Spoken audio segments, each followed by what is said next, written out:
नमो ज्ञानेश्वरा नमो ज्ञानेश्वरा. निवृत्ती उदारा सोपानदेवा.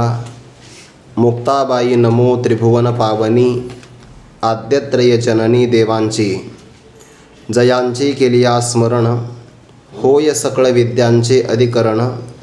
तेची वंदू श्रीचरण श्री गुरूंचे.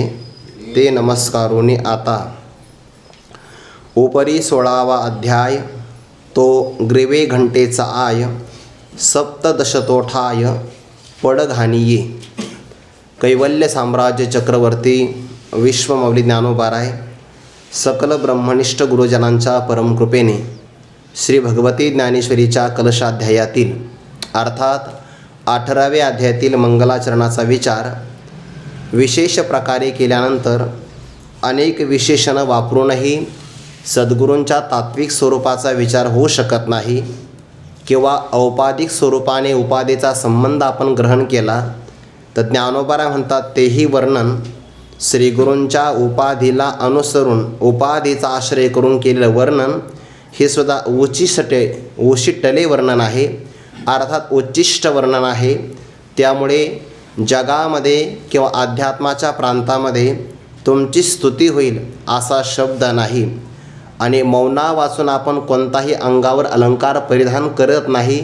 त्यामुळे मीही आपल्या संबंधाने शांत राहणं, मौन धारण करणं हाच अलंकार तुम्हाला परिधान अर्पण करवित आहे.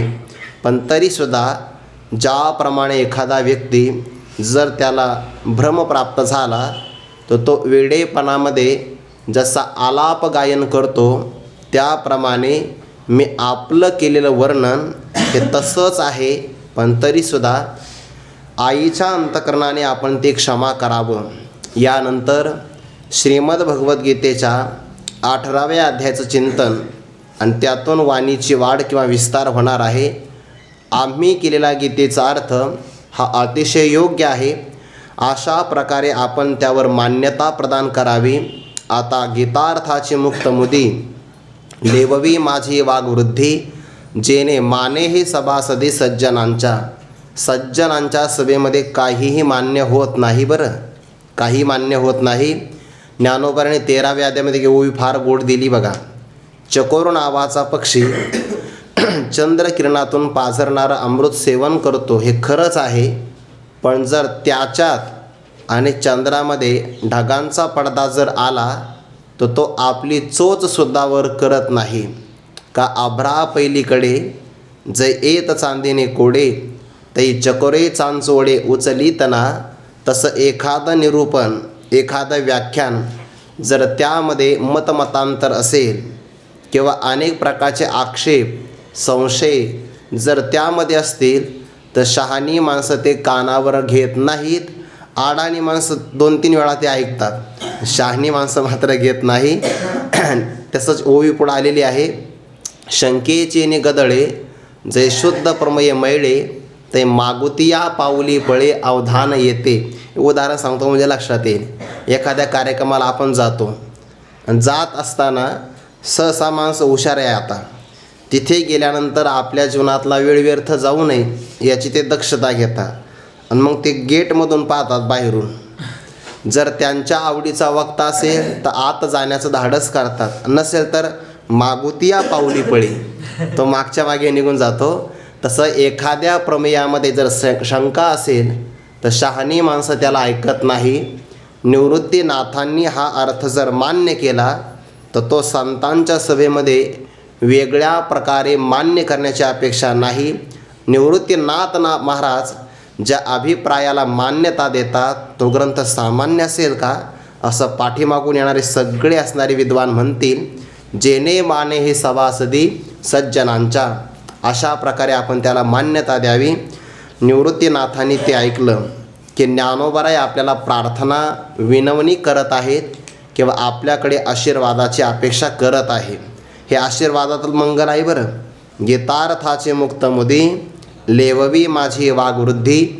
जेणे माने हे सभासदी सज्जनांच्या. हे आशीर्वादाची अपेक्षा आहे. पण आशीर्वाद आपण कधीच पूर्णपणे देऊन टाकलेला आहे.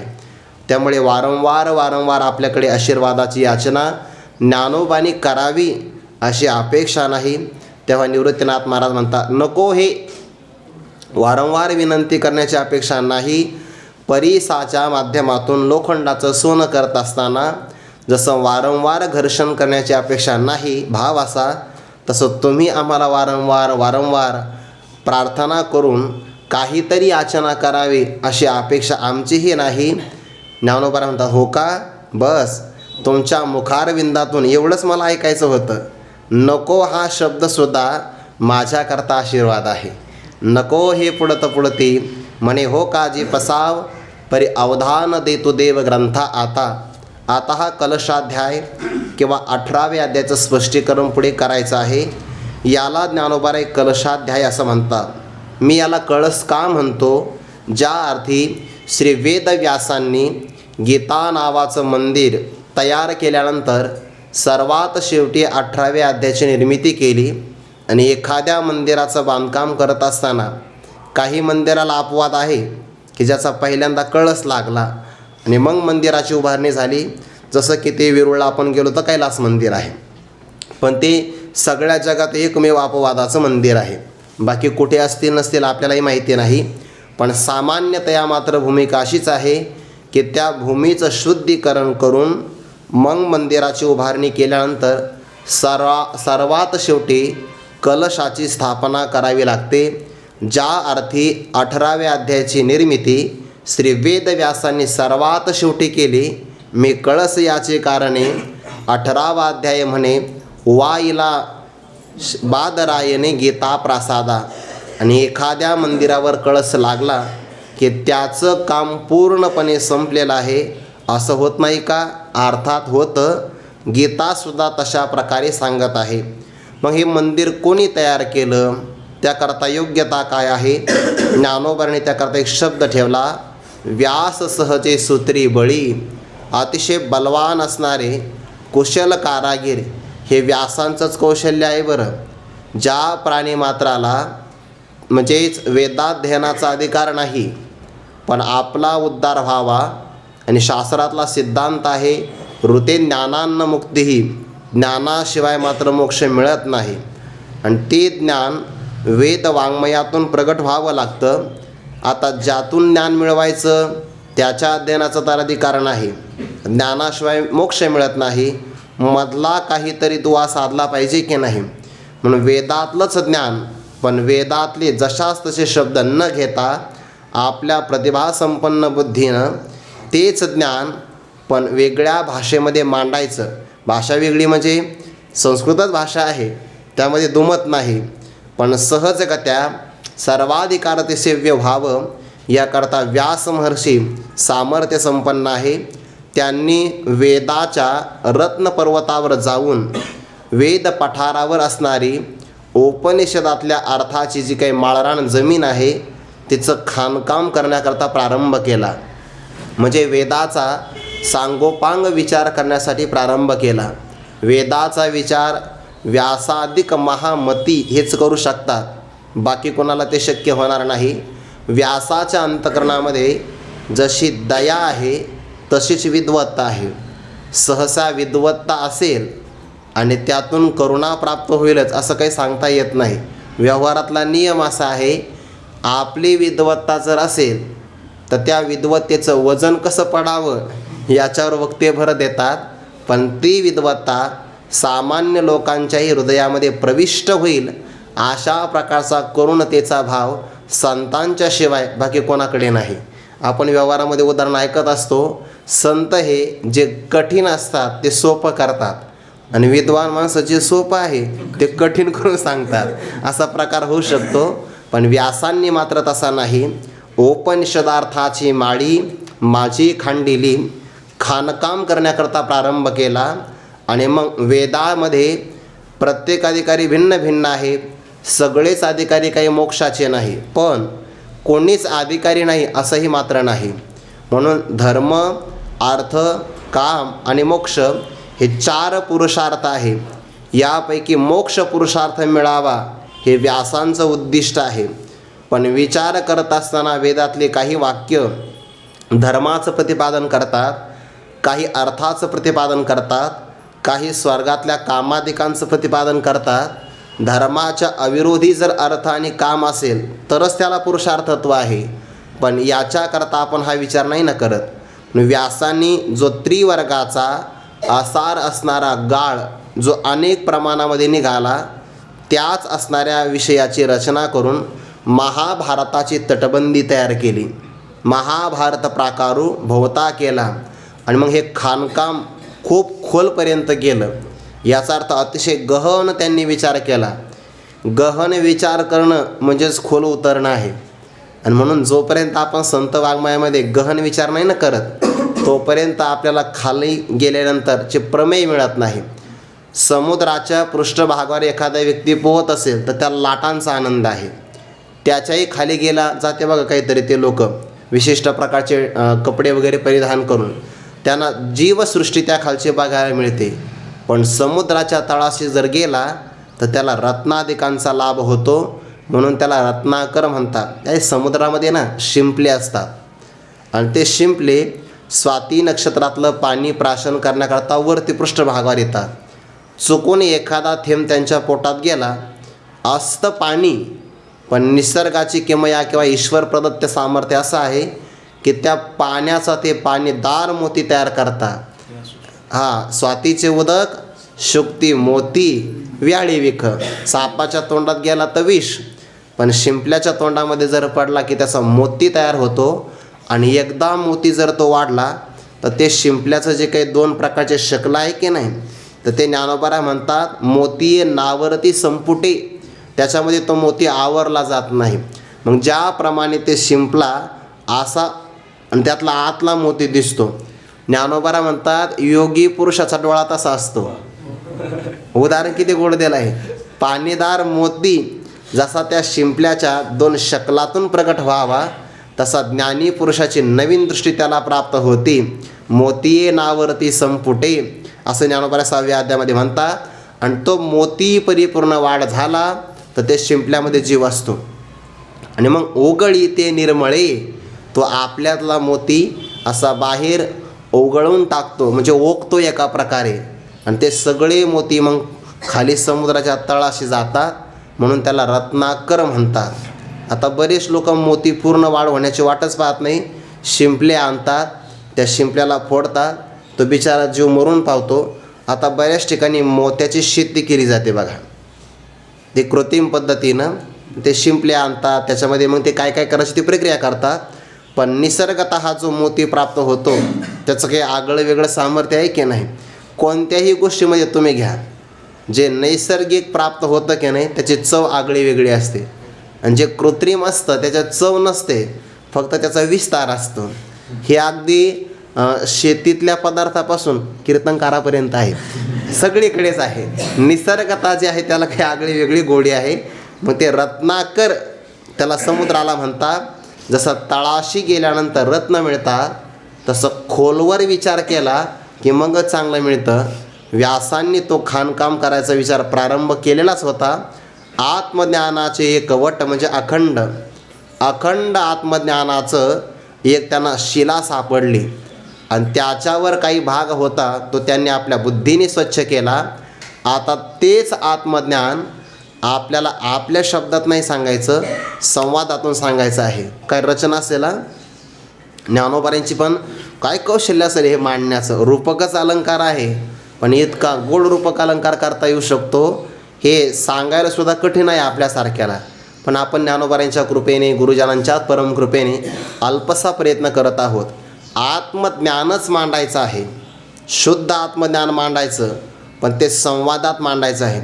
आपली भारतीय संस्कृती अशी आहे की तुम्ही कोणताही ग्रंथ बघा त्यामध्ये संवाद आलेला आहे.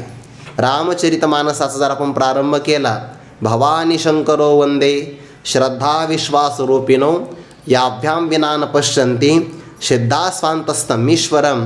आपल्या हृदयात असणारा परमात्मासुद्धा श्रद्धा विश्वास स्वरूप असणाऱ्या भवानी शंकराचं वंदन केल्याशिवाय योगी पुरुषाला सुद्धा पाहता येऊ शकत नाही.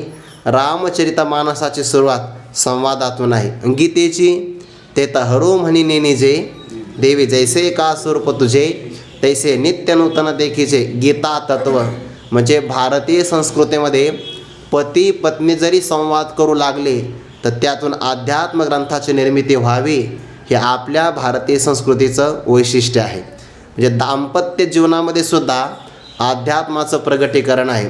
क्षीरसिंधू परिसरी शक्तीच्या कर्ण कुहरी, नेनो कैश्री त्रिपुरारी सांगितले. जे लोक म्हणतात ना स्त्रियांना ज्ञानाचा अधिकार नाही, थोडंसं अध्ययन करा आमच्या ग्रंथाचं म्हणजे लक्षात येईल.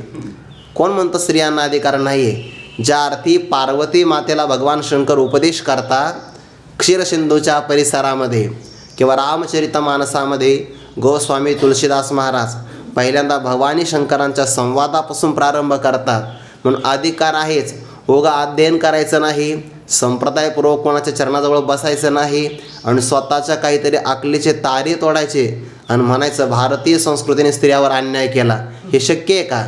ज्या संत वाङ्मयाच्या परंपरेमध्ये ज्ञानोबराय खिन्न झाल्यानंतर आईसाहेब मुक्ताई ताटीच्या अभंगातून त्यांनासुद्धा एक प्रकारची चेतना प्रदान करतात. एवढा मातृभगिनीचा अधिकार आहे. एवढी उदात्त आपली संस्कृती आहे. जाऊ द्या, तो विषय आपला नाही आहे. ज्यांना अल्प असणाऱ्या पुरुषांना ते कळत नाही. पूर्वग्रह काहीतरी दूषित करून घ्यायचा आणि त्यांना लोक म्हणतात हे खूप आहे ना, खूप संपन्न आहे बरं. हो, हे इतिहासकार आहे. कोणत्या उजव्या का डाव्या श्रेणीचे काय माहिती कोणी काही म्हणतात. तो भाग सोडून द्या. पण संवादातून मात्र ज्ञान प्रगट केलं. व्यासांचं कौशल्य आहे. आत्मज्ञानाचा अखंड असणारा चिरा स्वच्छ केला आणि तो घडीला कसा? पार्थ वैकुंठ संवाद कोसरी घडिले. कौशल्याचा वापर केला. जे आपल्या आता प्रभू रामचंद्रांची मूर्ती स्थापन झाली की नाही, तर त्या काय कौशल्य असेला? म्हणजे ईश्वर सृष्टीला निर्माण करतात आणि ते कलाकार असे आहे की त्यांनी भगवंताची मूर्ती तयार केली. मानावं लागेल. आता ईश्वराने ते निमित्त केला. निमित्त करून त्यांच्या हातून ते कार्य करून घ्यावं. हे मुलाखत ऐकली. त्यांनी एक प्रभू रामचंद्रांची मूर्ती तयार केली, खूप सुंदर. पण ज्या पाषाणापासून मूर्ती तयार केली त्या पाषाणामध्ये पांढऱ्या रंगाची एक रेषा आली आणि ती नेमकी भगवंताच्या उदरावर यायची. त्यामुळे ती मूर्ती त्यांनी रद्द केली. आणि ही सध्याला जी आपल्याला मूर्ती दिसते की नाही, तर ही अब्जावधी कालापूर्वीचा हा पाषाण आहे जो पृथ्वीमध्ये दडलेला होता. माझे आत्मज्ञानाचे एकवट दळवाडी झाडून चोखट, घडिले पार्थ वैकुंठ संवाद कुसरी. आणि त्यापासून ही मूर्ती तयार झाली. किती विलोभनीय मूर्ती आहे. त्या मूर्तिकारांचं म्हणणं असं आहे की मूर्ती त्या गर्भगृहात जाईपर्यंत ती मूर्ती मी तयार केली हे मला कळालं, पण जेव्हा त्यामध्ये प्राणचेतना संचार झाला, प्राणप्रतिष्ठा आणि मूर्तीचं दर्शन घेतलं, तर ते मान्य करतात ही मूर्ती मी आता घडवलेली नाही. कारण त्यामध्ये साक्षात प्रभू रामचंद्रांची प्राणप्रतिष्ठापना झाली आणि प्राण आलं की त्या मूर्तीमध्ये चेतनत्व प्राप्त होतं. त्या मूर्तीचा प्राणसंचार झाल्यापासून तुम्ही जर बारकाईनं पाहिलं असेल तर जगात सगळ्या गोष्टी भारताकरता अनुकूल घडत आहे. हा भाग राजकीय दृष्टिकोनातून बघू नका, वेगळ्या अंगाने बघा. घडिले पार्थ वैकुंठ संवाद कुसरी हे मंदिर तयार केलं आहे, पण त्यामध्ये आपल्याला प्रवृत्ती प्रदान नाही करायची. मग व्यासाने निवृत्ती सूत्र लावलं. परमार्थाची दोरी आपल्या हातात धारण केली. हे परमार्थाकरताच उपयोगात आलं पाहिजे. निवृत्ती सूत्र सोडवणिया सर्व शास्त्राचं साह्य पण घेतलं बरं. पुरवणिया म्हणजे गीतेचं प्रामाण्य घेतलं तर सर्व शास्त्र पूर्ण होतील हा एक अर्थ. किंवा संवादामध्ये किंवा मंदिराच्या उभारणीमध्ये जेव्हा दोन पाषाण जोडायचे असतात, मध्यंतरी काही पुरवणी द्यावी लागते. मध्यंतरी त्या सांधीमध्ये काही ना काही पुरवठा करावा लागतो. तर मग अनेक प्रकारचे शास्त्र जे आहे की नाही, त्या सगळ्या शास्त्रांच्या थोड्या थोड्या मताचा का होईना अंगीकार करून त्या सर्व शास्त्राचा विषयसुद्धा या गीतेमध्ये ठिकठिकाणी आलेला आहे. पुढे हा सगळा विषय शेवटी येणार आहे. तैसी शास्त्रेश्वरा गीता या सनाथे शास्त्री. बाकीची सगळी शास्त्र यामुळे सनाथ झाली आहे. सर्व शास्त्रार्थ पुरवणिया आवो साधीला मांडणिया मोक्षरेखेचा. रेखा म्हणजेच रेषा किंवा मर्यादा. मोक्षाची असणारी मर्यादा, मोक्षाची रेषा म्हणजे या रेषेने तुम्ही चाललात की तुम्हाला निश्चित मोक्ष प्राप्त होईल. अशा मोक्षाचा असणारा मार्ग, त्याची रेषा मांडणी करत असताना व्यासांनी आवो साधेला, त्याचा आकार परिपूर्ण साध्य केला. अशी उभारणी करता करता ऐसेनी करिता उभारा. 15 अध्यायात 15 भूमी निर्वाळलिया पुरा प्रासाद झाला. प्रासाद म्हणजेच मंदिर किंवा प्रासाद म्हणजे मंदिराचं शिखर, उंच भाग. बरं, ऐसेनी अशा प्रकारे या मंदिराची, कोणतं मंदिर आहे? श्रीमद भगवद्गीतेचं मंदिर. या मंदिराची उभारणी करता करता 15 अध्यायापर्यंत 15 प्रकारचे थर दिलेले आहेत किंवा 15 प्रकारच्या भूमी तयार झालेल्या आहे, भूमिका म्हणतात. किंवा 15 प्रकारचे थर घ्या आणि भूमी शब्दातून मग भूमी निर्वाळलिया पुरा प्रासाद झाला. भूमीचं शुद्धीकरण करण्यापासून तर अगदी शिखरापर्यंत संपूर्ण मंदिराची उभारणी झाली. म्हणजे भूमी कोणती आहे? पहिला अध्याय. तरी पहिला जो अध्याय तो शास्त्र प्रवृत्ती प्रस्ताव पुढे म्हटला आहे. पहिला अध्याय या शास्त्राची प्रवृत्ती का झाली याची प्रस्तावना आहे आणि प्रस्तावना हा प्रारंभ असतो. त्यामुळे पहिला अध्याय जो जो व्यक्ती जीवनामध्ये विषाद व्यक्त करतो ते सगळे गीतेचे अधिकारी आहे. ज्याच्या जीवनामध्ये रडणं ठरलेलं आहे ना, तर ते सगळी गीतेची भूमिका आहे. जो व्यक्ती रडतो आहे, समजून घ्यावं तो गीतेचा अधिकारी आहे. आणि मनुष्य का रडतो? त्याला दोनच कारणं. एक तर प्रतिकूल प्रसंग प्राप्त होतात म्हणून रडतो, किंवा अनुकूल विषयाचा वियोग होतो म्हणून रडतो आहे. संयोग आणि वियोग दोन्हीमध्ये रडणंच आहे. जर अनुकूल विषयाचा संयोग झाला की हर्ष, त्याच अनुकूल विषयाचा वियोग झाला की रडणं म्हणजे शोक, किंवा प्रतिकूल प्रसंगाचा योग झाला की शोक आणि वियोग झाला की हर्ष. हे सगळे प्रकार असेच आहे. म्हणजे रडणं ज्याचं सुरुवात झालेलं आहे ते सगळे गीतेचे अधिकारी. म्हणून भूमीचं शुद्धीकरण करण्यापासून तर या 15 शिखरापर्यंत मंदिर झालं. आता कळस लावायचं आहे. शिखरापर्यंत बांधकाम झालं की त्यावर डेऱ्याचा आकाराचा एक भाग ठेवला जातो. ते मंदिराचं बांधकाम करत असताना मी स्वतः पाहिलेलं. बरं, थोडंफार आहे ना, त्याचा मलाही अनुभव आहे. जेव्हा शिखरापर्यंत ते मंदिर जातं की नाही, तेव्हा वरती जो डेरा तयार करायचा ना, तो साक्षात मातीचा डेरा असतो. त्याच्यामध्ये ते बाकीचं सगळं साहित्य भरलं जातं आणि त्याला ठेवलं जातं. नंतर तो डेरा फोडतात आणि मग त्याला काय काय थर द्यायचा, त्याच्यावर काय रचना कोरायची आहे ते नंतर ठरवलं जातं. म्हणून तर डेराच लावतात पहिल्यांदा. त्याच्यावर पुन्हा ओटा तयार करतात आणि त्या ओट्यावरती कळस लावतात. म्हणजे कळस बसविण्याचा ओटा, आणि तो ओटा आणि शिखर यांच्या भागी असणारा जो गळमण्याचा आकार त्याला म्हणतात डेरा. तो कोण आहे? पुढे आता भगवान ज्ञानोबा सांगतात. ओपरी म्हणजे वरती. कशाच्या? शिखराच्या वरती. ओपरी 16वा अध्याय तो ग्रीव म्हणजेच काय? गळा. आपण होता ना ग्रीव घंटिका म्हणजेच गळा. ग्रीवे घंटेचा आय. ग्रीव घंटा शब्दाचाच अर्थ होतो आहे की त्याला गळमण्याचा आकार. कशाचा पण? मंदिराच्या शिखरावर असणारा गळमणी. तो आय म्हणजे आकृती आहे. आणि सप्तदश म्हणजे 17वा अध्याय तो पडघाणीये ठाय. पडघाणी म्हणजेच कळसाची बैठक किंवा मध्यम घंटेची जागा त्याला म्हणतात, जिथं आपण कळस ठेवणार आहे. म्हणून 16वा अध्याय तो गळमण्याचा आकार आहे, म्हणजे शिखरावर लागणारा डेरा आहे. आणि 17वा अध्याय तो कळस ज्यावर विराजमान व्हावा अशी कळसाच्या बैठकीची जागा आहे. ज्ञानोबांच्या म्हणण्यानुसार 15 अध्यायापर्यंत संपूर्ण गीतेचा विषय पूर्ण झालेला आहे. संगती सांगितली जाते की नाही?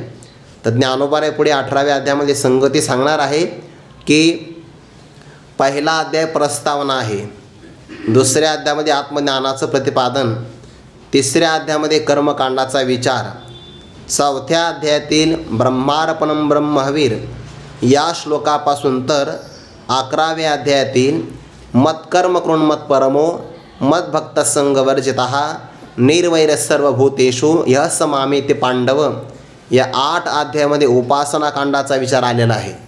म्हणजे कर्मकांडाचा विचार 3ऱ्या अध्यायामध्ये, तर साधनारंभ तृतीय अध्यायी बोलीला 4थ्यापासून तर 11व्यापर्यंत 8 अध्यायामध्ये देवताकांड म्हणजे उपासनाकांडाचा विचार आहे.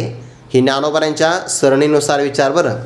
आणि मग 12व्या अध्यायातील 13वा श्लोक, अद्वेष्टा सर्वभूतानां मैत्रः करुण एवच, इथपासून तर इथे गुह्यतमं शास्त्रमिदमुक्तं मया नघ एतद्बुद्ध्वा बुद्धिमान् स्यात् कृतकृत्यश्च भारत. 15व्या अध्यायातील अंतिम श्लोकापर्यंत म्हणजेच 4 अध्यायामध्ये पूर्ण ज्ञानकांडाचा विस्तार आलेला आहे. 15 अध्यायापर्यंत संपूर्ण गीताशास्त्र सांगतेनं परिपूर्ण झालं. पुढचा मग 16वा अध्याय या ज्ञानप्राप्तीसाठी अनुकूल संपत्ती आणि ज्ञानप्राप्तीसाठी प्रतिबंधक संपत्ती आसुरी यांचा विचार तिथं आला. ही संपत्ती संपादन कशी करावी, दूर कशी करावी याकरता शास्त्राचं साह्य असावं म्हणून 17वा अध्याय. 18वा एकाध्यायी गीताची आहे. म्हणून 15 अध्यायापर्यंत संपलं म्हणून तर ज्ञानोबा शिखरापर्यंत 15 अध्याय आलेले आहेत. आणि वरती असणारा पुरवणीचे 2 अध्याय मग गळमण्याचा आकार, कळसाची बैठक तिथपर्यंत सांगितली. तयाही वरी म्हणजेच काय, 17व्या अध्यायाच्याही वरती गळमण्याचा आणि कळस विराजमान होण्याची जागा लागल्यानंतर तयाही वरी अष्टादश, तो आपैसा मांडला कळस, आपोआप कळसाची मांडणी झाली. ओपरी त्याच्याही पण वरती गीतादिकी व्यासध्वज लागला. तयाही वरी 17 अध्याय पूर्ण झाल्यानंतर अष्टादश म्हणजे 8 आणि 10, 18वा अध्याय तो आपैसा मांडला, तो आपोआप त्याची मांडणी झाली. म्हणजे कष्ट नाही हां. 18व्या अध्यायाला बरोबर जागा भेटली आपोआप. योग्यता असेल तर बरोबर सगळं मिळतं, फक्त योग्यता कमवली पाहिजे. आपैसा मांडला कळस, आपोआप 18वा अध्याय कळसाच्या जागेवर विराजमान झाला. आणि त्याच्याही नंतर आता चांगलं बघा, कळस आपण सगळे सांगतो, ध्वज सगळे सांगत नाही. निरूपण केले ओजा, बहिणी फडकती ध्वजा. बहिणाबाईंनीसुद्धा आपल्या वारकरी संप्रदायाचं मंदिर सांगितलं आहे बघा. ज्ञानदेवी रचला पाया, उभारिले देवालया. तो अभंग घेतला तर हे मंदिर सांगायचं. आपोआप आले की नाही मंदिर. आणि हे मंदिर सांग पूर्ण झालं की मग त्याही मंदिराचा विस्तार आपल्याला करता येऊ शकतो. म्हणजे जर कुठं कळस स्थापनेचं कीर्तन असेल तर हे सगळं सांगायचं. आपैसा मांडला कळस, ओपरी गीतादिकी व्यासध्वज लागला. वारकरी संप्रदायामध्ये तुका झाला असे कळस. जगद्गुरू तुकोबारायांचं व्यक्तिमत्व वारकरी संप्रदायाच्या कलशस्थानी विराजित आहे. आणि त्या कळसाच्याही वरती अगदी चांगल्या प्रकारे फडकविणारी ध्वजा विराजमान होते की नाही. बहिणी फडकती ध्वजा. बहिणाबाई म्हणतात आम्हाला तो मान मिळाला आणि इथे मान मिळाला व्यासांना. ओपरी गीतादिकी, गीताशास्त्र, श्रीमद भागवत, 18 पुराण, अनेक प्रकारच्या ग्रंथाची रचना केल्यामुळे व्यासांची कीर्ती सगळ्या जगामध्ये पसरली. म्हणून व्यासोच्छिष्ट जगत्रय आणि व्यासांची कीर्ती हाच एक प्रकारे ध्वज म्हणजे उभारिला ध्वज. तिही लोकावरी ऐशी चराचरी कीर्ती ज्यांची, त्यांचा कीर्तीचा ध्वज लागला म्हणजे पताका लागली की काय व्यासांचे उपकार आहे की ज्यांनी गीता मंदिर अशा प्रकारे तयार केलं. गीतादिकी, गीता आदी बाकीचे ग्रंथ तयार केल्यामुळे व्यासध्वज लागला. म्हणून मागील जे अध्याय ते चढते भूमीचे आय, तयांचे पुरे दावित आहे आपल्या अंगी. म्हणून मागचे जे कोणी अध्याय असतील की नाही, कोणते कोणते, अगदी पहिल्या अध्यायापासून तर 17व्या अध्यायापर्यंत, कारण 18वा तर कलशाध्याय आहे. मागील ते अध्याय ते चढते भूमीचे आय, आय म्हणजे आकार. चढत्या चढत्या भूमिकेचे ते आकार आहे. पहिल्या अध्यायामध्ये रडणं आहे, दुसऱ्या अध्यायामध्ये उपदेश आहे, तिसऱ्या अध्यायामध्ये साधन आहे, 4थ्या अध्यायापासून तर 11व्या अध्यायापर्यंत उपासना आहे. नंतर 12व्या अध्यायामध्ये ज्ञानी भक्ताची लक्षणं, 13व्या अध्यायामध्ये पुन्हा ज्ञानी महात्म्याची लक्षणं, 14व्या अध्यायामध्ये गुणातीताची लक्षणं, 15व्या अध्यायामध्ये संसाराचं मिथ्यात्व. असं करता करता हे मागचे सगळे अध्याय चढत्या चढत्या भूमिकेचे आकार आहे. आणि ते सगळे अध्याय पूर्ण झाले हे कोण सांगत आहे? तयांचे पुरे, पुरे म्हणजे पूर्णता, दावित आहे आपुल्या अंगी स्वतःच्या अंगाने. 18वा अध्याय कलशस्थानी विराजमान झाल्यामुळे मागचे सगळे अध्याय पूर्ण झाले असा त्याचा अर्थ होतो. जोपर्यंत कळस लागत नाही तोपर्यंत मंदिराचं काम पूर्ण होत नाही. कळस लागला की समजून घ्यावं मंदिर पूर्ण झालं. देवळाच्या कामा कळस संपला आता विषय. नंतर रंगरंगोटी वगैरे ते आपण द्यायचे आहे, ते सगळं आपण करणार आहे. पण मंदिराचं काम कळसापर्यंत आलं की पूर्ण झालं. हे 18वा अध्याय स्वतःच्या अंगाने सांगत आहे. जालया कामा नाही चोरी, ते कळसे होय ओजरी, तेवी अष्टादश विवरी साध्यंत गीता. इथे 2 संधी आल्या. स आदी अंत, स आदी दीर्घादेश आणि आदी त्यामधला ई आणि पुढे अंतामधला अ त्यामध्ये आला यन आदेश. म्हणून स आदी अंत, स सगळा संधी झाला. साध्यंत, स म्हणजे सहित, आदी अंतासहित म्हणजे प्रारंभापासून तर शेवटापर्यंत त्याला म्हणतात साध्यंत. जालया कामा नाही चोरी, जालया म्हणजे झालेलं. एखादं काम पूर्ण झालं की ते आपल्याला लपवून ठेवता येत नाही. अंतरीचे धावे स्वभाव बाहेरी, धरिताही परी आवरेना. पण शास्त्राचा सिद्धांत असा आहे, एखादं काम पूर्ण झालं तर हे आपण चोरी करून लपवून ठेवू शकतो. कुठपर्यंत? मंदिर असेल तर कळस लागत नाही तोपर्यंत. किंवा एखादं फळ आहे ते आपण चोरून ठेवू शकतो. कुठपर्यंत? पिकत नाही तोपर्यंत. एकदा जर ते पिकलं की मग ते झाकून नाही ठेवता येत. का?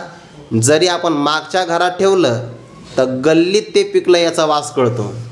तसं मंदिराचं बांधकाम जोपर्यंत कळसापर्यंत येत नाही तोपर्यंत ते आपल्याला झाकून ठेवता येतं. नियम असा आहे, मनसा चिंतितम कार्यम वचसा न प्रगटयेत.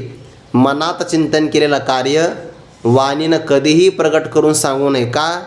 कारण चिंतन मनात केलं आणि वाणीनं प्रगट केलं तर बरेच माणसं आराखडा आखतात की हे पूर्ण कसं होणार नाही. त्यामुळे शक्यतो मोठी माणसं इतकी गुप्तता पाळतात की ते सांगतच नाही. आणि सांगायचं ठरलं, मी तुम्हाला एक छत्रपती शिवाजी महाराजांच्या जीवनातला एक प्रसंग सांगतो. सुरतला जायचं आहे, तसं मी पण सांगू शकतो बरं का कीर्तनामध्ये. प्रसंगात प्रसंग असावा, पूर्ण नाही. सुरतला जायचं आहे आणि स्वराज्याकरता आपल्याला काही सामुग्री मिळवायची आहे. आपल्याकडे तर मावळे कमी आहे, प्रतिबंध येऊ शकतात, म्हणून त्र्यंबकेश्वराला गेले. तिथं भगवान शंकराचा अभिषेक केला आणि एवढा मोठा सगळा समाज आपल्यासोबत आल्यानंतर आता तुम्ही पुढं कुठं जाणार हे सांगत असताना छत्रपती शिवाजी महाराजांनी सांगितलं, आता एका ज्योतिर्लिंगाचं दर्शन केलं आहे, आता मी घृष्णेश्वराला जाणार आहे. जायचं होतं सुरतला, पण सांगितलं मी घृष्णेश्वराला जाणार आहे. का? घृष्णेश्वराला जायचं म्हटल्यानंतर त्या भागातले सगळे परकीय शत्रू बंदोबस्त करून तयार राहिले आणि सुरतच्या मार्गातले सगळे गाफील राहिले. म्हणून सुरत त्यांनी आणली, सुरतची बदसुरत केली, असा तिथला भाव आहे. झालं चोरी कुठपर्यंत? मनात चिंतितेलं कार्य वाणीनं प्रगट करू नये. पण कितीही आपण एखादं काम केलं तर त्याला झाकून ठेवता येत नाही. ते कळसे होय उजरी. उजरी म्हणजे उत्कर्षाला किंवा उजरी म्हणजे स्पष्ट. जर कळस लागला की ते सगळ्या जगाला कळतं झालं. किंवा एखादं काम पूर्ण झालं, चोरी म्हणजे उणीव, त्यामध्ये आता उणीव नाही हे केव्हा कळतं? जर त्यावर कळस लागला तर. जालया कामा नाही चोरी, 2 अर्थ केले बरं. एक तर झाकून ठेवता येत नाही, ते कळसाने स्पष्ट होतं, किंवा त्यात कोणती उणीव राहिली नाही हे देखील कळसाने स्पष्ट होतं. जालया कामा नाही चोरी, ते कळसे होय उजरी, तेवी त्याप्रमाणे अष्टादशविवरी साध्यंत गीता उजरी. त्याप्रमाणे 18वा अध्याय संपूर्ण प्रारंभापासून शेवटापर्यंत गीता विवरी स्पष्ट प्रतिपादन करते आहे. 18वा अध्याय सांगतो की आता संपूर्ण गीता परिपूर्ण झाली याचं मी स्वतः प्रतिपादन करतो आहे की गीतेमध्ये आता काही राहिलं नाही. म्हणजे भगवंतांनी सुद्धा काही राखून ठेवलं नाही. चोरी भगवंताला इथं नाही करता आली. ते अर्जुनाच्या समोर देवाने सगळं सांगितलं. आपलं गौप्य ही परी तया प्रती चावळजे सुखे. ज्ञानोबरा म्हणतात बघा, ते अगाथाने किरदुद गोड परिथानाशीची नव्हे की गोड, म्हणून सरो का सेवे तयाची चाड. पण केव्हा? जरी अनन्य मिळे. एखादा अनन्य जर मिळाला तर मग सरो तयाची चाड. जो सेवन करणार आहे त्याची भूक पूर्ण व्हावी तसा तू मला मिळाला. म्हणून तर गीतेचे हे दुबते वत्स करुणे पार्थाते दुभिनली जगा पुरते श्रीकृष्ण गाय. थोडा फरक आहे बरं. श्लोकामध्ये उपनिषदाला गाय म्हटलं आहे आणि ज्ञानोबरांनी भगवंताला गाय म्हटलं आहे. हा वासरू दोन्हीकडे एकच आहे, पण भगवान परमात्मा तिथं दोहन करता आहे आणि इथं साक्षात परमात्माच गाय आहे. सर्वोपनिषदो गावो दुग्धा गोपाल नंदनहा पार्थ वत्स सुधीर्भोक्ता दुग्धम गीतामृतम महत. सगळा श्लोक सारखा आहे, फक्त उपनिषदाला तिथं गाय म्हटलं, इथं भगवंताला गाय म्हटलं आहे. नाहीतर गीतेचं अमृत दोन्हीकडे समान आहे, वासरूही दोन्हीकडे समान आहे. गीतेचे हे दुबते वत्स करुणी पार्थाते दुभिनली जगा पुरते श्रीकृष्ण गाय. अर्जुनाच्या निमित्ताने सगळ्या जगाला पूर्ण होईल असं परमात्म्याने दोहन केलं. किती मोठे उपकार आहे या सगळ्यांच्या आपल्यावर. भगवंताचा उपकार आहे, भक्तराज अर्जुनांचे आपल्यावर उपकार आहे, संजयाचे पण उपकार आहे, किंवा ज्ञानोबारायांच्या सगळ्या संतांचे आपल्यावर उपकार आहे. जर त्यांनी हे आपल्याकरता प्रगट नसतं केलं तर आपण एवढ्या सकाळी एवढं चिंतनही केलं नसतं. आपल्या जीवनाला जी विचाराची दिशा मिळते आहे, हे उपकार नाही माझे गाठी काही एक. आपण काय देऊ शकतो? काहीच नाही. तेवी अष्टादशविवरी साध्यंत गीता ऐसा व्यासे विंदानिये गीता प्रासाद जोडनिये आनोनी राखिले प्राणिये नाना परी. दुसरा पाठ आहे गीता प्रासादो सोडवनिये किंवा सोडनिये. दोन्ही पाठ आहे, दोन्ही पण आपण घेऊ शकतो. तुम्ही खूप जागेवर आहे बरं. लगेच मला पाठभेद सांगितला ना, असा नाही असा 2 पाठभेद आहे. असेच पाहिजे ऐकणारे, नाहीतर मग आम्ही जे सांगितलं त्याला होला हो म्हणणारे भरपूर असतात. ऐसा अशा प्रकारे व्यासे विंदानिये. विंदान म्हणजे श्रेष्ठ असणारे कारागीर. त्यांनी ते मंदिर तयार केला. काय व्यासांची दया आहे आपल्यावर. म्हणजे वेदाने फक्त त्रैवर्णिकांना अधिकार दिला होता. त्या पाठीमागे वेदाची भूमिका वेगळी बरं. वेदाचं भाव असा आहे की आमच्यातलं ज्ञान गहन आहे, ते अपौरुषे शब्दराशी वेद आहे. मग भ्रमप्रमाद करणा पाठ विप्रलिप्सा, यातले जे दोष आमच्यात नाही, मग आम्ही जर निर्दोष असेल तर आमचं अध्ययन करण्यासाठी सुद्धा समोरचा व्यक्ती निर्दोषच लागेल. म्हणून त्रैवर्णिकांना अधिकार. आणि म्हणून तर उपनयन संस्कार केल्याशिवाय वेदाध्ययनाचा अधिकार नाही आहे, जरी द्विज असला तरीसुद्धा. म्हणजे निर्दोषाचं अध्ययन निर्दोषानेच करावं लागतं, ही वेदाची एक प्रकारची पद्धती आहे. पण व्यासांनी विचार केला कलियुगाला प्रारंभ होणार आहे, सगळ्यांना काही सगळ्याचा अधिकार नाही आहे, सगळ्यांचा उद्धार तर झाला पाहिजे. मग गीता नावाचं मंदिर तयार केलं. जे वेदात आलं आहे तेच गीतेत आलं आहे. किंबहुना हा आगळा मूर्त जाणं, हा एक प्रकारचा आगळा वेगळा मूर्त स्वरूपाचा वेदच आहे, फक्त त्याचं नाव भगवद्गीता आहे. व्यासांचे काय प्रकारचं कौशल्य. ऐसा व्यासे विंदानिये. विंदानिये म्हणजे कारागिराने. गीता प्रासाद जोडनिये. जोडनिये म्हणजे प्राप्ती करून, किंवा गीता प्रासादू सोडवनिये.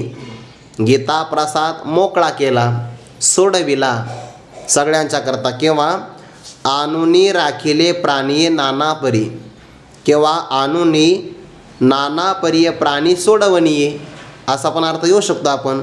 एकतर गीता नावाचं मंदिर सोडवनिये मोकळं केलं. यारे यारे लहान थोर याती भलती नारी नर करावा विचार न लगे चिंता कोणासी.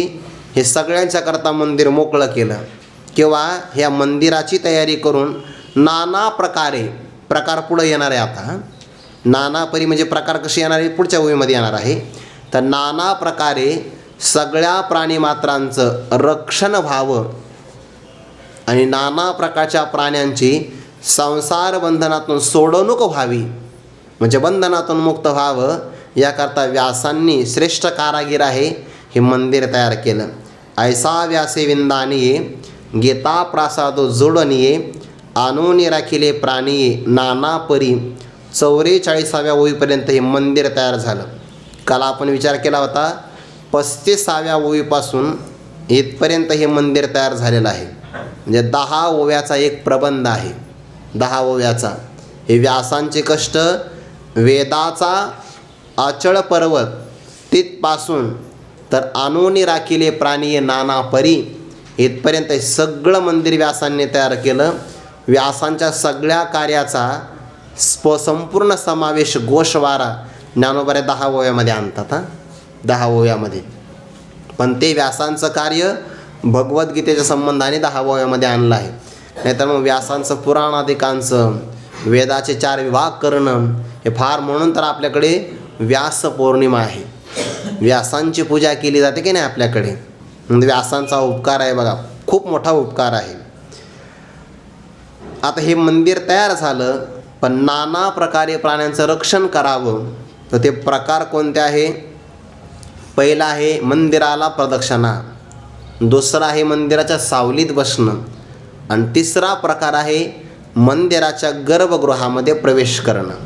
ते कोण कोण करतं, कसा प्रकार आहे, तोही विचार 3 ओव्यामध्ये पुढं आला आहे. एक प्रदक्षिणा जपाचिया बाहेरोनी करीती यया एक ते श्रवणमिषे छाया सेविती ययाची.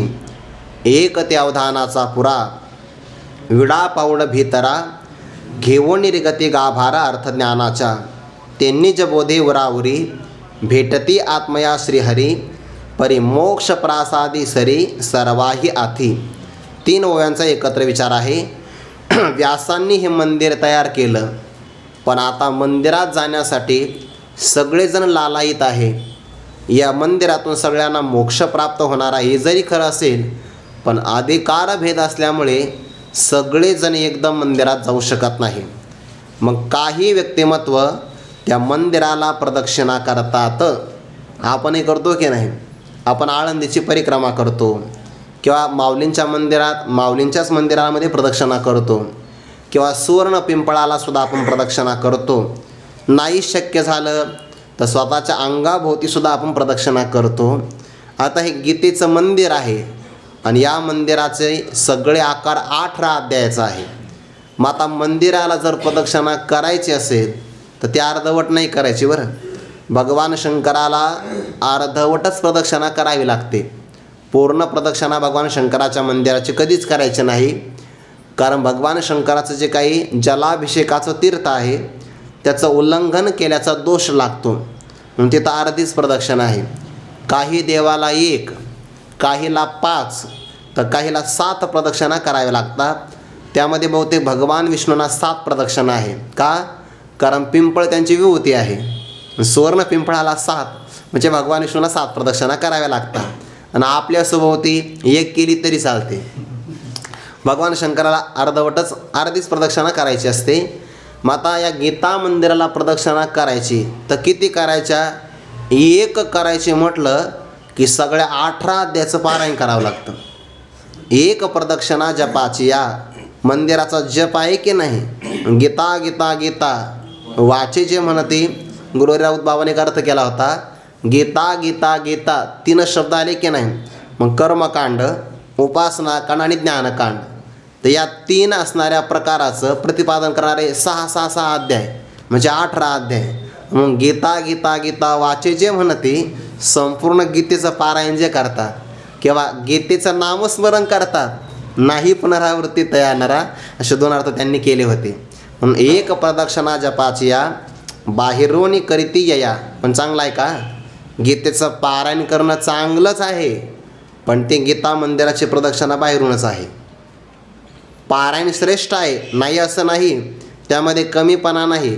पण अंतरंग साधनाचा जेव्हा आपण विचार करतो तेव्हा नुसतं पारायण करण्यापेक्षा ते श्रवण करणं आणखीन चांगलं आहे.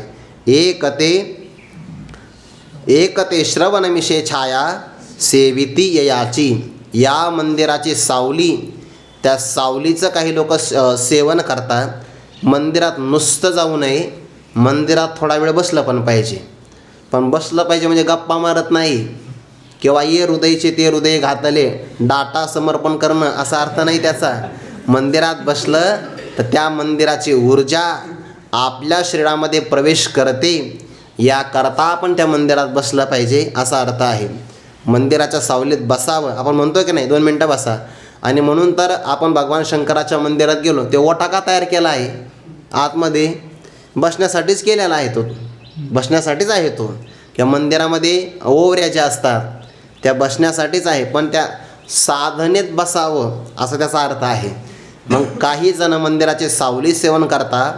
एखाद्या संतांच्या मुखातून गीता श्रवण करणं म्हणजे प्रवचन ऐकणं. बरं, प्रवचन ऐकणं ते श्रवण आहे आणि श्रवण पारायणापेक्षा अंतरंग आहे. श्रवणमिषे छाया सेविते ययाची एकते. आता काही जण याच्यापेक्षा पुढं आहे. एकते अवधानाचा पुरा विडा पाऊड भीतरा घेऊन निर्गती गाभारा अर्थज्ञानाच्या. काही उत्तम अधिकारी आहे, हे श्रीगुरूंची सेवा करतात. जानती या सवा गीताची एकी सेवा काय कराला आघवा शास्त्री एरी. काही जण श्रोत्रिय ब्रह्मनिष्ठ कृपाळू सद्गुरूंच्या चरणारविंदी जातात. जे ज्ञानाचा कुरठा ते तर सेवा हा दारवंटा. तो स्वाधीन करी सुबटा उळगुणी तरी तनु मनु जीवे चरणासी लागावे अगर्वता करावे दास्य सकळ मग अपेक्षिता फुले. तेही सांगतील पुशिले जेणे अंतःकरण बोधले संकल्पा नये. अशा श्री गुरूंची काया वाचा मनाने सेवा करतात. आणि सेवा केल्यानंतर पूर्ण असणारं श्रवणेंद्रिय आणि त्यामध्ये असणारं अंतकरणातलं साह्य याला म्हणतात एकाग्रतापूर्वक ऐकणं. त्याला दुसरा शब्द आहे अवधान. मंदिरामध्ये जात असताना रिक्त हस्तम न गच्छेत. रिकाम्या हाताने जाऊ नये. देवाच्या मंदिरात आपण गेलो तर एखादं फूल, फळ किंवा पत्र तरी घेऊन जावं, म्हणजे झाडाचं पान, तुळशी पत्र तरी आपण घेऊन जावं. त्या कन्या आणि भगिनीच्या घरी रिकाम्या हाताने जाऊ नये. मित्र, राजा आणि वैद्य यांच्या घरी रिकाम्या हाताने जाऊ नये. साधूंच्या दर्शनाकरता जर आपण गेलो तर मैपती असं महाराज असं म्हणतात, मैपती महाराजांचे ओवी आहे, साधूंच्या दर्शना जावे तरी किंचित तुळशीपत्र न्यावे जेणेकरून त्यांच्या पूजेला ते काम येणार आहे. रिक्त हस्तम न गच्छेत. मग आता या गीता मंदिरात प्रवेश करायचा आहे तर मग रिकाम्या हाताने जायचं नाही. मग काही ना काहीतरी दक्षिणा घेऊन जायची आहे. विडा पाऊड. विडा पाऊड म्हणजे काही पैसे, तर विडा आणि काही प्रकारचे पैसे घेऊन जायचे. तर कोणते आहे? अवधानाचा पुरा. एकाग्रतापूर्वक ऐकणं हाच त्या मंदिरात जाण्याचा विडा आहे. अवधानाचा पुरा, पण पुरा अवधान बरं, नाहीतर मग अर्धा ऐकतो आहे आणि अर्धा बाहेर पाहतो आहे, हे नाही चालत. लोक मंदिरात आल्यानंतर जास्त चंचल होतात. जिथं शांत राहावं तिथं चंचल होतात आणि जिथं धावपळ करावी त्या डोंगरावर निवांत प्रवास करतात. आहे की नाही? उलटच आहे. आणि इथं अवधानाचा पुरा, पूर्ण अवधान हा एक प्रकारचा विडा आणि पैसा आहे. ते घेऊन रिगती अर्थज्ञानाच्या गाभारा. गीतेचं पद काय आहे, त्या पदातून शब्द कोणता तयार झाला, शब्दाचा अर्थ काय आहे आणि अर्थाचा सुद्धा भावार्थ काय आहे, असं अर्थज्ञानाच्या आतल्या गाभाऱ्यात गर्भगृहामध्ये ते प्रवेश करतात. हे एकाग्रतापूर्वक ऐकल्याशिवाय अर्थज्ञानाच्या गाभाऱ्यात प्रवेशच करता येत नाही. जो गाभाऱ्यात प्रवेश करतो त्याला देवाची उरावरी भेट होते. ते निजबोधे उरावरी भेटती आत्मया श्रीहरी परी मोक्ष प्रासादी सरी सर्वाही आती. परिशब्द आला ना, परिशब्दामध्ये समान योग्यता पुढं आहे बरं. परंतु निजबोधे, आता गीतेच्या अर्थाचं चिंतन केल्यानंतर एक भाव आणखीन आहे. आपण दुसऱ्या मंदिरामध्ये प्रवेश केला ना तर देवता गर्भगृहातली मूर्ती आपल्या समोर असते आणि गीता मंदिरात प्रवेश केला तर ती मूर्ती आपल्या आत असते. दोन्हीतला फरक आहे. म्हणून ते बघा म्हटलं आहे भेटती आत्मया श्रीहरी निजबोधे. त्यांना आत्मबोध प्राप्त झाला. कशामुळे? गीतेच्या अध्ययनातून. अवधान दिलं त्यांनी, बाहेरच्या मंदिरात नाही, आपल्या गीतेच्या आत मंदिरामध्ये प्रवेश केला. निजबोधे उराउरी भेटती आत्मया श्रीहरी. उराउरी म्हणजे अगदी आलिंगन देऊन भगवान परमात्म्याला प्रत्यक्ष आपल्या हृदयाने आलिंगन ते देतात. म्हणजे आता भगवंताचं हृदय आणि आपलं हृदय, हृदय एक झाले, हे हृदयचे ते हृदय घातले, द्वैतन मुडिता केले आपण ऐसे अर्जुना. निजबोधे देवाचा आणि आपला स्वरूपाने विचार एक आहे. कारण परब्रह्म सच्चिदानंद आहे, तसा जीवसुद्धा सच्चिदानंद स्वरूपच आहे. आणि नियमच असा आहे, लक्षण साम्यात एकत्व सिद्धी. जर सच्चिदानंद म्हणून तर बाद सामानाधिकरण्य आणि मुख्य सामानाधिकरण्य असे दोन प्रकारचा विचार आला आहे. ज्याचं ज्याच्याशी कायमचं ऐक्य आहे त्याला मुख्य सामानाधिकरण्य म्हणतात. कूटस्थ चैतन्याचं ब्रह्मचैतन्याशी कायमचंच ऐक्य आहे, हे बाद सामानाधिकरण्य. आणि जीवाचं नाही, मुख्य समानाधिकरण्य. आणि जीवाने ज्याचं ज्याच्याशी बाद करून ऐक्य होतं त्याला म्हणतात बाद समानाधिकरण्य. कूटस्थाचं ब्रह्मचैतन्याशी मुख्य समानाधिकरण्य निजबोधी उरावरी. आणि जीवाचं मात्र स्वतःच्या असणाऱ्या औपाधिक धर्माचा बाध केला तर तुका म्हणे कैसी केव कोठे जीव निराळा. पण केव्हा? स्वतःच्या धर्माचा बाध केल्यानंतर. म्हणून निजबोधे उरावरी भेटती आत्मया श्रीहरी. श्रीहरी आपल्या आत्मस्वरूपाला ते प्राप्त होतात. पण केव्हा? ह्या सगळा प्रकार ज्ञानाने होतो बरं. अहम ब्रह्मास्मी इत्याकारक ज्ञान झालं की मग प्रभूशी उराउरी भेट होते. हे जरी खरं असेल, मोक्ष परिमोक्ष प्रासादी सरी सर्वाही आथी. सरी शब्दाचा अर्थ होतो सत्वर आणि सर्वाही म्हणजे सर्वांना, सरी म्हणजे बरोबरी. मोक्ष नावाचा जो प्रासाद आहे ते प्रासाद किंवा तो भाग सर्वांना मिळणार आहे. पण फरक आहे ना, आपण जेव्हा आता काही लोक दर्शन बारीत असतात, काही गर्भगृहामध्ये जातात. दर्शन ज्याप्रमाणे जो गाभाऱ्यात त्याला लवकर होतं आणि दर्शन बारीत असेल तर त्याला थोडासा उशीर लागतो. दर्शन सर्वांना एक आहे पण वेळेत थोडासा फरक पडतो. तसं पारायण करणाऱ्यालाही मोक्षच आहे, श्रवण करणाऱ्यालाही मोक्षच आहे आणि अवधानतापूर्वक ज्याला ज्ञान प्राप्त होतं त्यालाही मोक्ष आहे. फरक असा थोडासा करावा लागेल. कारण जर साधन भिन्न असेल आणि जरी फल एक असेल तर मग एका फलाकरता 3 साधनं सांगितले जाणार नाही. आणि ज्या अर्थी 3 साधनं सांगितले जातात, फल एकच आहे, याचा अर्थ त्या साधनाचं अनुष्ठान करणाऱ्याच्या साधनेच्या प्रगतीवर काही ना काहीतरी विलंब लागू शकतो. म्हणून एकाला अवधानतापूर्वक ऐकत असेल तर जीवनमुक्ती पण आहे, देहपातानंतर विदेहमुक्ती आहे. पारायण करत असेल तर त्याला थोडासा विलंब लागेल. श्रवण करत असेल तर तो गाभाऱ्यात लवकर जाईल. आणि जो गाभाऱ्यातच गेला आहे अर्थज्ञानाच्या त्याला मोक्ष तर त्याच क्षणामध्ये ठेवलेला आहे. म्हणून मोक्ष प्रासादी सरी सर्वाही आधी, सर्वांच्या करता मोक्ष ठरलेलाच आहे, बरोबरीचाच आहे. मोक्षामध्ये फरक नाही पडणार. पण अनुष्ठान पद्धतीमध्ये मात्र अंतरंग बहिरंग साधनामध्ये आपल्याकडे म्हणतो ना आपण, कर्माने पण मोक्षच आहे पण परंपरेनं, उपासनेनं मोक्ष आहे पण परंपरेनं, ज्ञानाने साक्षात मोक्ष आहे.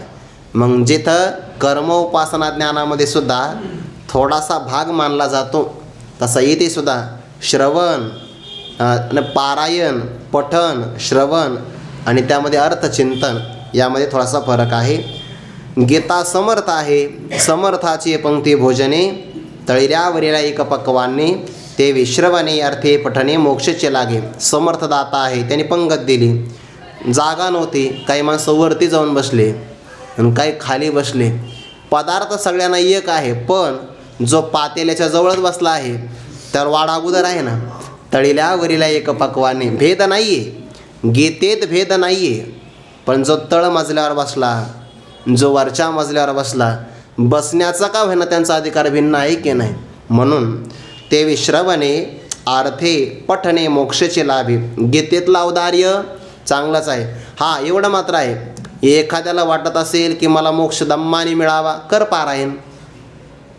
ज्याला असं वाटतंय मला मोक्ष लवकरात लवकर मिळावा तरी अवधान ऐकले दिजे, मग सर्व सुखाचे पात्र होईजे.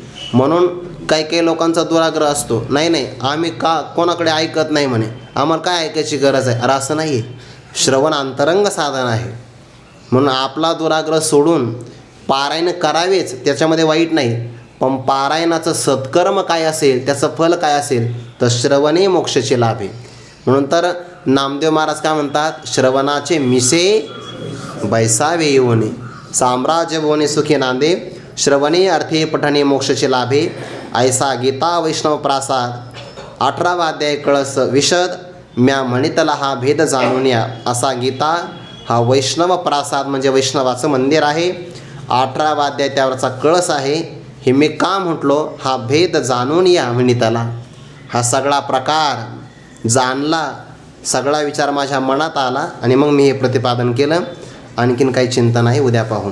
पुंडलिक वरधारी विठ्ठल श्री ज्ञानदेव तुकाराम माऊली ज्ञानेश्वर महाराज की जय.